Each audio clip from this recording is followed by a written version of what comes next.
విలేకరన్నలు మైకులు ముంగట పెట్టి అడుగుతుంటే పాపం మంత్రి రాంప్రసాద్ రెడ్డి అన్నకు దుఃఖం ఆగుతలేనట్టున్నది. మంత్రి హోదాలో ఉండి బయటికి ఏడిస్తే మంచిగుండదని లోపట్నే కూలిపోతున్నాడు. మరి ఇట్లా ఏడిసే పరిస్థితి ఎందుకు వచ్చిందంటే ఆయనను ఎమ్మెల్యే గెలిపించిన రాయచోటి కేంద్రంగానే అన్నమయ్య జిల్లా కేంద్రం ఉండేది ఇన్ని రోజులు. కాకుంటే ఇప్పుడు జిల్లాల పునర్విభజన జరుగుతున్నది కదా, దాంట్లో భాగంగా అన్నమయ్య జిల్లా కేంద్రాన్ని రాయచోటి నుంచి మదనపల్లెకు తరలిస్తున్నట్టు నిర్ణయం చేసింది క్యాబినెట్.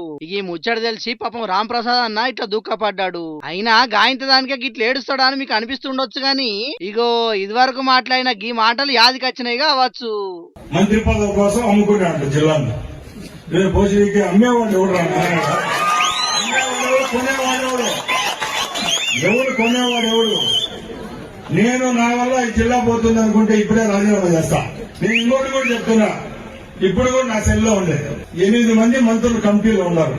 ఎవరెవరికైతే ఈ కొత్త జిల్లాల ప్రతిపాదన లేదో వాళ్ళ మంత్రుల కమిటీలలో మంత్రులు ఉన్నారు కమిటీ.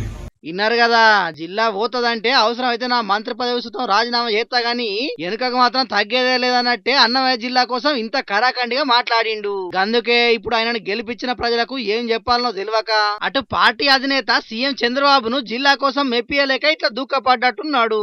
కేబినెట్ సమావేశంలోనే బాధపడ్డ మంత్రిని సీఎం చంద్రబాబు సార్ బుజ్జగించిండట. జిల్లా కేంద్రాన్ని మార్చకుంటే ఎదురయ్యే తక్లీఫ్లన్నీ మంత్రి చెప్పి నచ్చ చెప్పిండట. ఇక రాయచోటిని అన్ని తీర్ల అభివృద్ధి చేస్తా, నువ్వేం కాకని మాట కూడా ఇచ్చిండట. అయినా కూడా మంత్రి రాంప్రసాద్ అన్నకు మాత్రం కడుపుల దుఃఖం ఆగనే లేదు. చూడాల మరి ఈ ముచ్చట్ల రేపు ఏం జరుగుతుంది అనేది.